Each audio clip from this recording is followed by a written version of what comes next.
بے زبان سید رفیق حسین کے افسانے کو سنا رہے ہیں خالد حمید۔ 500 روپے کے انعام کا اعلان سن کر باری باری سبھی نے کوشش کی۔ ہندوستانی چابک سوار، کابلی پٹھان، توپخانے کے گورے اور سپاہی ایک کے بعد ایک کتنے ہی گھوڑی پر سوار ہونے کے واسطے سرکس کے دائرے میں داخل ہوئے اور طرح طرح کی کوششیں کی، لیکن گھوڑی پر سوار ہونا تو درکنار، اس کی راست تک چھونا نصیب نہ ہوئی۔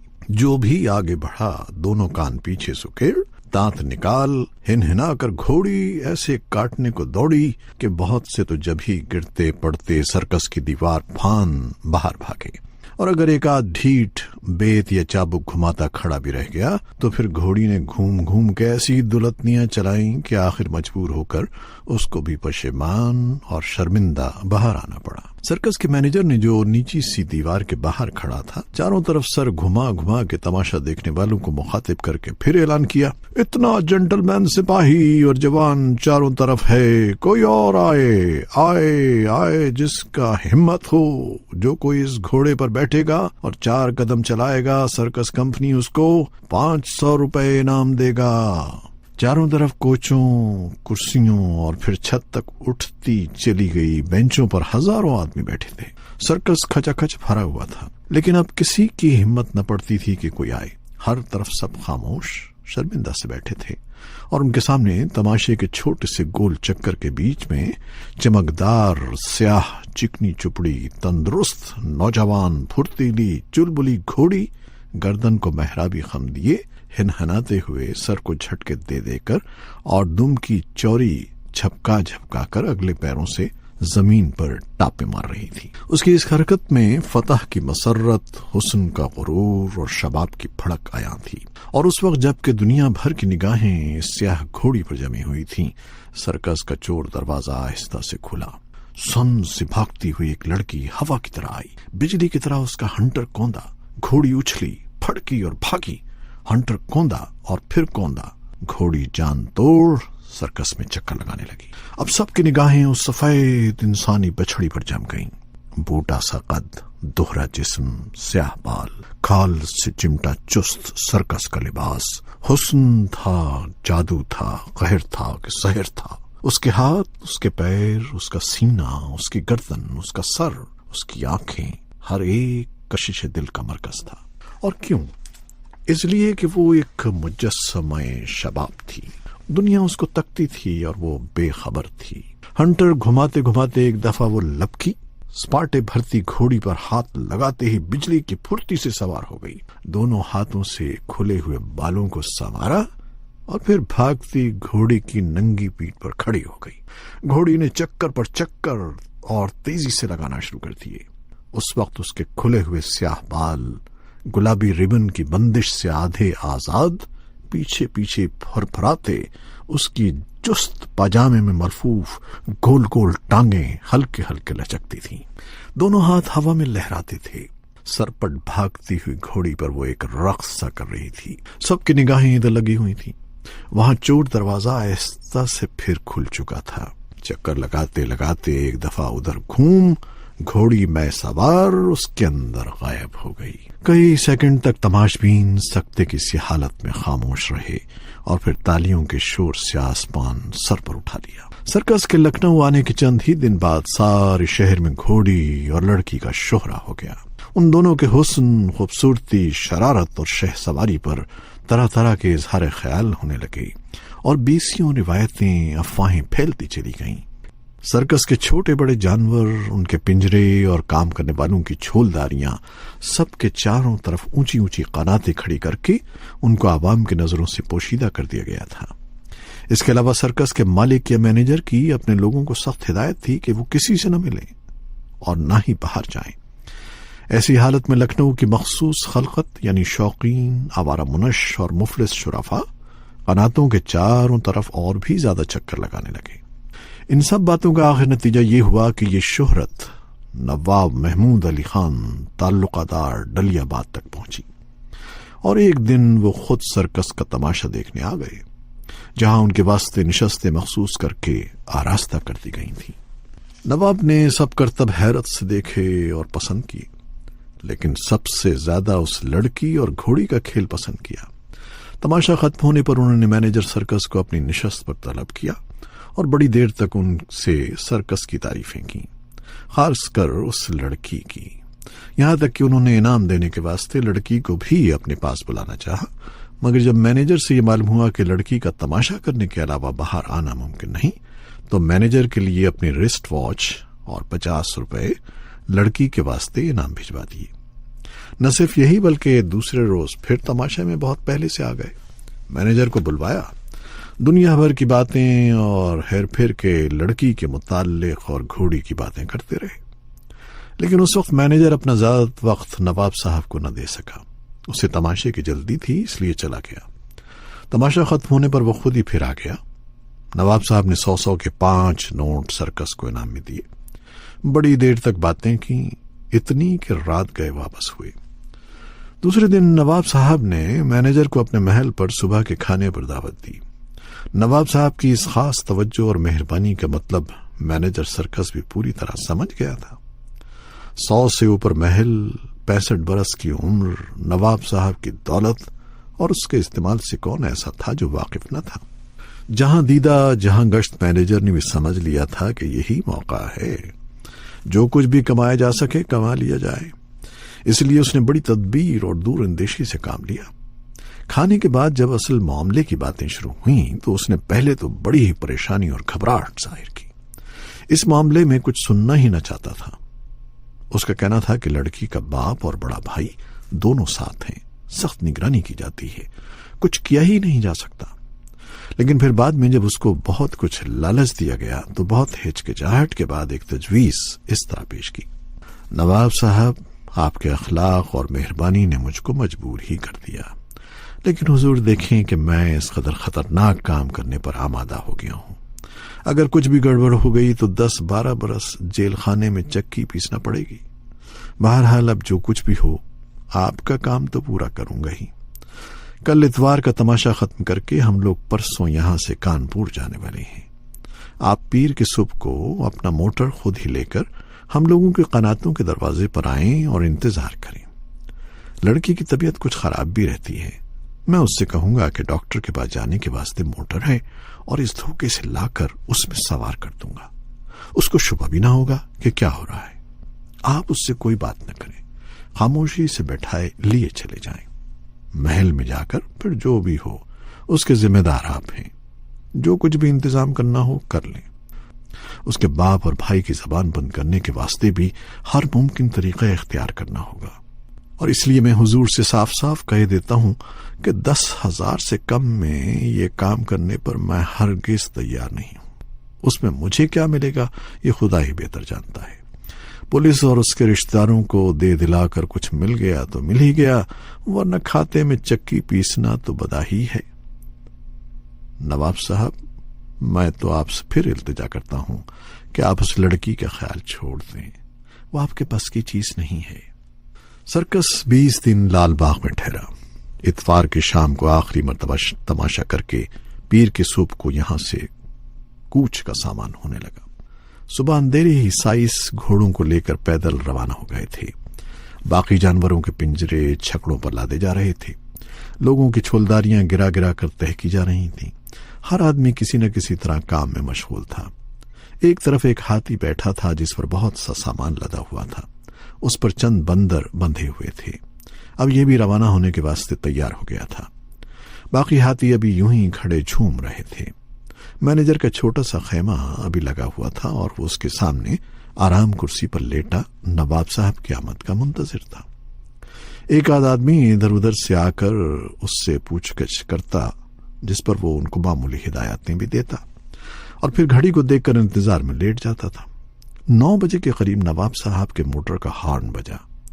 مینیجر فوراً اٹھا اور قناتوں سے باہر گیا۔ وہاں ایک بہت بڑے موٹر میں جس پر پردے لگے ہوئے تھے، نواب صاحب خود کرتا پاجامہ پہنے ڈرائیور کی جگہ بیٹھے تھے۔ مینیجر نے پاس جا کر سلام کیا۔ نواب صاحب کی آنکھیں چمک رہی تھیں، چہرہ استعجاب سے سرخ تھا۔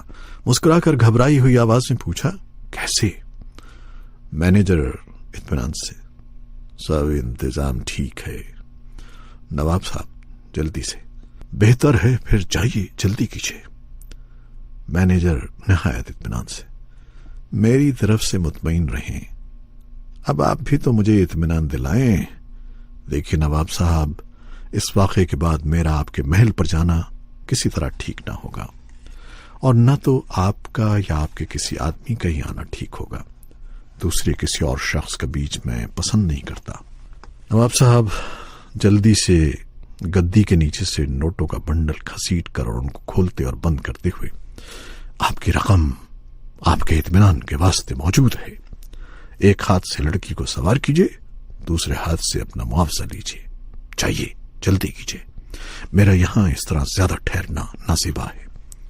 مینیجر نے ایک دفعہ نوٹوں پر پھر نظر ڈالی، مسکراتا ہوا قناتوں کے گھیرے کے اندر گیا، اپنے ڈیرے کے پاس جا کر اس میں جھانکا اور ہاتھ سے اشارہ کیا۔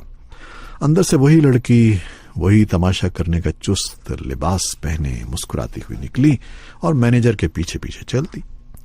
باہر موٹر کا انجن پہلے ہی سے گھنگھنا رہا تھا۔ نواب صاحب اسٹیئرنگ گیئر دونوں ہاتھوں سے تھامے بالکل تیار بیٹھے تھے۔ جو ہی یہ دونوں پاس آئے، نواب صاحب نے للچائی ہوئی ایک نگاہ جلدی سے لڑکی پر ڈالی۔ وہ نواب صاحب پر ایک نگاہ ڈالتی ہوئی مسکراتی موٹر کے پاس آئی۔ مینیجر نے دروازہ کھول دیا اور وہ اس میں بیٹھ گئی۔ مینیجر دروازہ بند کر کے نواب صاحب کے پاس آیا۔ انہوں نے کھسکتے ہوئے موٹر میں سے نوٹوں کا بنڈل مینیجر کو دے دیا اور رفتار بڑھا دی۔ لمحے بھر میں موٹر سامنے کے موڑ پر گھوم کر نظروں سے غائب ہو گیا۔ قناتوں سے باہر فٹ پاتھ پر مینیجر صاحب تنہا مسکراتے ہوئے نوٹوں کے گڈھے میں سے پرتیں ہٹا ہٹا کر کچھ دیر دیکھتے رہے اور پھر ان کو پتلون کی جیب میں ٹھونستے ہوئے اندر روانہ ہوئے۔ موٹر سڑک پر غائیں غائیں ادھر گھوم ادھر گھوم، یہ جا وہ جا نکلا چلا گیا، یہاں تک کہ شہر کا کنارہ آ گیا اور اب وہ سیدھا ڈلی آباد کی طرف روانہ ہو گیا، جہاں پوری سخت گیری اور احتیاط کے ساتھ سب انتظام ہو چکے تھے۔ محل کے زنانے پھاٹک میں جو ہی موٹر داخل ہوا، بڑا پھاٹک بند کر لیا گیا۔ اس کے اندر کے صحن میں 2-4 کیاریاں، چند درخت اور پودے تھے۔ ایک طرف 3-4 ملازم بیٹھے تھے۔ ایک لمبے دالان کے سامنے اونچا سا چبوترا تھا۔ موٹر اس کے سامنے رکا۔ موٹی سی ادھیڑ عمر کی ایک ماما چاندی کا منو زیور پہنے موٹر کے پاس آئی، دروازہ کھولا، بڑے ٹھسے سے بولی: اتریے، آئیے میرے ساتھ چلی آئیے۔ لڑکی اب بھی اسی طرح خاموش مسکراتی ہوئی خوش پھرتی سے اتری اور اس کے پیچھے پیچھے تیزی سے چل دی۔ ماما نے برآمدے کے کونے پر ایک دروازہ کھولا۔ یہ زینہ تھا۔ دونوں اوپر چڑھے۔ ایک اور چھوٹا سا صحن ملا۔ اس کے دوسری طرف ایک بہت بڑا راستہ کمرہ تھا، جس میں زمین پر فرش، قالین، گاؤ تکیے تھے۔ فرش پر گاؤ تکیے کے برابر قالین پر ایک گنگا جمنی پاندان، دوسری طرف آبنوسی تردان رکھے تھے۔ ماما لڑکی کو لیے ہوئے اس کمرے میں داخل ہوئی، تختوں کی طرف بیٹھنے کا اشارہ کیا اور الٹے پیروں واپس لوٹ گئی۔ لڑکی نے خوشی سے مسکراتے ہوئے کمرے میں چاروں طرف نگاہ دوڑائی، ہر چیز کو حیرت سے دیکھا۔ تختوں کے پاس گئی، پیر لٹکا کر بیٹھی، لیکن فوراً ہی جھک کر آبنوسی تردان کو چھوا اور پھر سیدھی ہو گئی۔ چاروں طرف دیکھا، کوئی دیکھتا تو نہیں ہے، پھر جھک کر اتردان کے نقوش پر ہاتھ پھیرا۔ نواب صاحب انگنائی کی دوسری سمت کے ایک کمرے میں سے جھانک رہے تھے۔ باہر آ کر ہنستے ہوئے اس کمرے میں داخل ہوئے۔ ہاں ہاں، عطر لگاؤ، یہ تمہارے ہی واسطے ہے۔ ان کے آنے پر لڑکی سیدھی ہو بیٹھی اور ان کی طرف دیکھ کر زیر لب مسکرائی۔ نواب صاحب نے اور آگے بڑھتے ہوئے کہا: کس غضب کی تمہاری مسکراہٹ ہے، اور آگے بڑھے، دونوں ہاتھ لڑکی کی طرف بڑھائے۔ آنن فانن لڑکی کے مسکرانے میں تغیر پیدا ہوا، ہنسی غائب ہو کر متانت پیدا ہوئی۔ متانت سے پریشانی اور پریشانی سے غصے کے آثار اس کے چہرے پر آئے۔ اب وہ ساکت کھڑی اس سفید بوڑھے کو غصے سے تک رہی تھی۔ نواب صاحب نے یہ کہتے ہوئے کہ دنیا کا ہر عیش یہاں تمہارے واسطے مہیا کر دوں گا، اب تم کو میرا ہی ہو کر رہنا ہوگا، پھر اپنا ہاتھ لڑکی کی طرف بڑھایا۔ لڑکی پھرتی سے ایک قدم پیچھے ہٹی، دونوں ہاتھ اٹھا کر اپنے چہرے کو رگڑ ڈالا، پھر کندھوں پر پڑے ہوئے گیسو سر سے نوچ صاحب کے سامنے زمین پر دے مارے، اور اس کے بعد اس نے پہلی مرتبہ اپنی آواز نکالی: آواؤ نواب صاحب مجسمے حیرت بنے ساکت کھڑے دیکھ رہے تھے۔ ان کے سامنے 14 برس کی بدحیت گونگی لڑکی غصے میں بھری بے ہنگم آوازیں نکال رہی تھی۔ زور زور سے ہاتھ رگڑنے سے اس کے چہرے کا غازہ جا بجا سے اڑ چکا تھا، جس سے اس کا اصلی سیاہ رنگ چتکبرا ہو گیا تھا۔ چہرے پر ایک زخم کا بدنما داغ دائیں گال سے لے کر کن پٹی تک چلا گیا تھا۔ دوسرا داغ خشخشی بالوں سے آراستہ سر کے بیچوں بیچ نمایاں چمک رہا تھا۔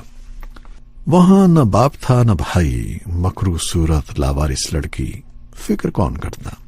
البتہ گھوڑی کی فکر میں سبھی پڑ گئے۔ کانپور پہنچ کر اب ہر ایک کی یہ کوشش ہونے لگی کہ لڑکی کی جگہ وہ لے لے۔ انہوں نے طرح طرح سے اسے رام کرنے کی فکر کی، لیکن پیار، دلاسا، مار، پھٹکار کچھ بھی کارگر نہ ہوئے، کیونکہ بچپنے سے انہی لوگوں نے روزانہ اس کے ہزاروں سوئیاں چبو چبو کر اسے دنیا بھر کے انسانوں سے خائف کر دیا تھا۔ یہ لوگ سرکس کے گھیرے میں لا کر طرح طرح کے لباس بدل بدل کر اس کے پاس آتے تھے اور اس کے سوئیاں چبویا کرتے تھے۔ اسے معلوم تھا کہ جب تک وہ تھان پر بندی ہے خیریت ہے، اور جہاں اس جگہ سے ہٹی یا آواز ہوئی، سوائے اس لڑکی کے جو بھی پاس آئے گا کسی نہ کسی طرح سوئی ضرور چبھ ہوئے گا۔ اس کو ہر انسان سے دلی نفرت اور عداوت ہو گئی تھی۔ اس کی قدرتی محبت کا رجحان دنیا بھر سے سمٹ کر اس لڑکی پر قائم ہو چکا تھا۔ وہ نوعمر بے زبان جانور عاشق کی طرح محبت کرنے کو بے قرار، معشوق کی طرح محبت کیے جانے کا منتظر، صرف ایک ہی ہستی اس گونگی لڑکی کی منتظر، کالی گھوڑی خاموش کھڑی، سر کو جھٹکے دیتی اور دم سے مکھیاں جھلتی تھی۔ نہ آنکھوں میں اشک، نہ لب پر فریاد، اگاڑی پچھاڑی بندھی کھڑی ہے۔ کبھی دو ایک منہ گھاس کھا لی اور کھڑی ہے، کان آگے کیے، پیچھے سے سر کو جھٹکے دیے، دم کی چوری چل رہی ہے، خاموش کھڑی ہے۔ اس خاموشی میں انتظار ہے، غم ہے، اور پھر انتظار ہے۔ اس پر طرح طرح کے ظلم ہوئے، طرح طرح کی مار پڑی، ہر طرح سے اس پر سوار ہونے کی کوشش کی گئی، مگر اس نے ہمت نہ ہاری۔ اس کو لڑکی کا انتظار تھا، وہی اس پر سوار ہو سکتی تھی، دوسرے کو کیسے پاس آنے دیتی؟ یہاں تک کہ جب پیروں میں سندے ڈال کر اور منہ پر موہرا باندھ کر اس کو چلنے، دولتی چلانے اور کاٹنے سے بھی بالکل ناکارہ کر دیا گیا، تو پھر اس نے دھڑا دھڑ اپنے تئیں کھڑے قد سے گرا دیا، لیکن کسی کو سوار نہ ہونے دیا۔ اسی طرح دن بھر اس پر سختیاں ہوئیں، اور جب بھی لوگوں نے ہار کے جھک مار کے پھر اسے تھان پر لا کے باندھا، وہ خاموش کھڑی ہو گئی۔ نہ آنسو، نہ آواز، نہ سرداہیں، نہ فریاد، خاموش، بے زبان کی ایک وہی زبان خاموشی۔ سر کو دو ایک جھٹکے دیے، دم ہلائی، خاموش کھڑی ہے، گھنٹوں کھڑی ہے۔ سرکس والوں میں ادھر یہ ہو رہا تھا کہ اچھا اب سالی کو جلاب اور فاقے دیے جائیں، ادھر اس نے خود دانا اور گھاس چھوڑ دیا۔ بانسوں کی مار سے اور کھڑے قد سے گر پڑنے سے بدن پھوڑا ہو رہا تھا۔ لڑکی کی یاد میں دل بے قرار تھا، ہر طرف آنکھیں اسی کو ڈھونڈتی تھیں، نہ بھوک تھی نہ پیاس، اوپری چوٹیں، اندرونی غم۔ چند دن اور جو گزرے تو گھوڑی کی صورت ہی کچھ اور ہو گئی۔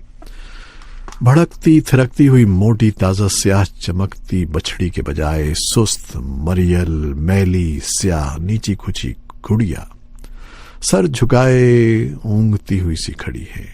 آخر ایک دن جب سرکس کانپور سے بھی کوچ کرنے لگا، اس کا نیلام بول دیا۔ 35 روپے اور مالک سرکس کی جیب میں آئے اور گھڑیا بھی یہاں سے رخصت ہو گئی۔ 4 دن کے بعد بھولے سے بھی کوئی کیوں ان کو یاد کرتا؟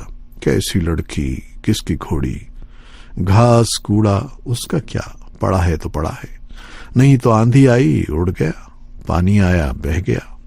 یہ دونوں بھی دنیا کے سمندر میں تھپیڑے کھاتے بہتے چل دیے، ایک مشرق اڑا اور دوسرا مغرب بہا۔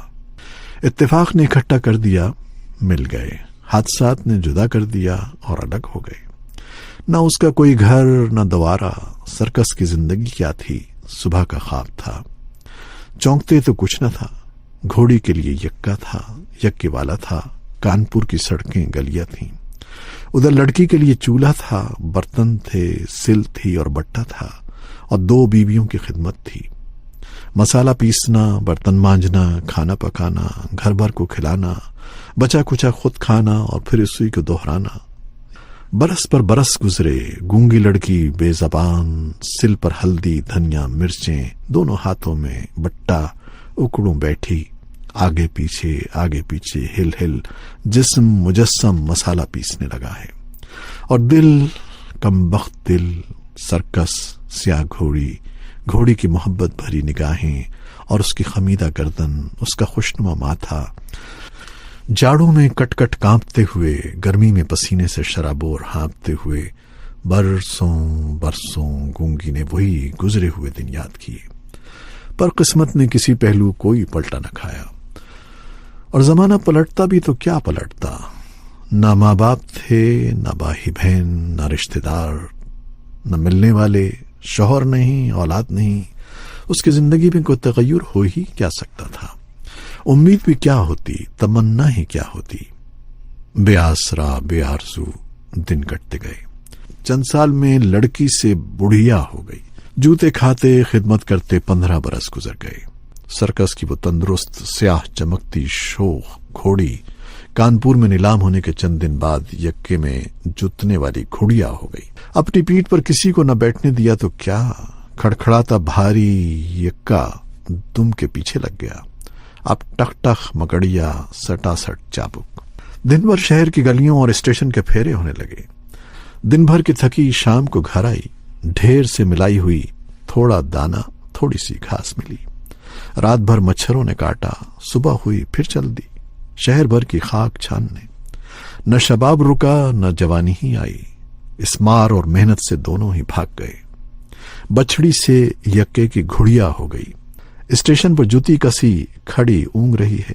مزدوری مل گئی، سامان رکھا گیا، سواریاں بیٹھ گئیں تو یکے والے نے اس کو 2 جھٹکے دیے، چابک چلایا، ٹخ ٹخ کی۔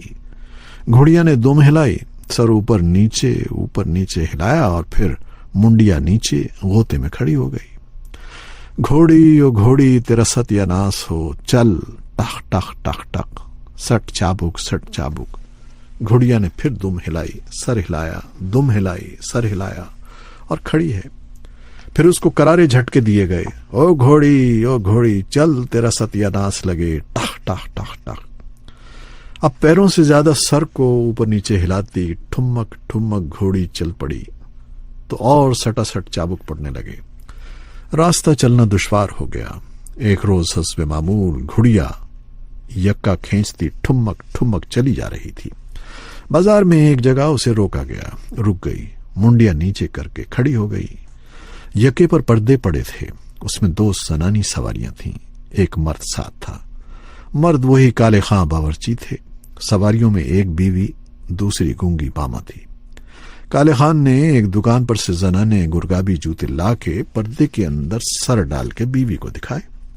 ان میں 2 پسند آئے، پہن کر دیکھے، پھر ان میں سے ایک کو لینے کے لیے بتایا۔ میاں جوتے لے کر پھر دکان کی طرف چلے۔ ان میں 2 پسند آئے، پہن کر دیکھے، پھر ان 2 میں سے ایک لینے کو بتایا۔ میاں جوتے لے کر پھر دکان کی طرف چلے۔ بیوی کی نیت اس جوڑے سے اس جوڑے پر ڈاوا ڈول ہوئی۔ اب کیا کرتی؟ گونگی کو اشارہ کیا، بلا میاں کو بلا۔ وہ بیچاری اپنی آواز میں چلائی، اواؤ اواؤ۔ پشمردہ دل بوڑھی گھوڑی نے برسوں کے بعد پھر وہی آواز سنی، وہی آواز جو کبھی محبت کا پیغام تھی، وہ آواز جس سے زندگی کی گزری ہوئی پرمسرت گھڑیاں وابستہ تھیں۔ یکا یک یہ آواز جو آئی، گھوڑی چونک، دونوں کان پیچھے دبا خاموش کھڑی ہو گئی۔ بازار کی چیخ پکار میں میاں نے آواز نہ سنی، اس لیے گونگی نے پھر وہی آواز نکالی۔ گھوڑی نے کان آگے پیچھے ہلاتے ہوئے پھر اس آواز کو سنا۔ دنیا کی تمام آوازوں میں یہی ایک آواز تھی جو اس سے تعلق رکھتی تھی۔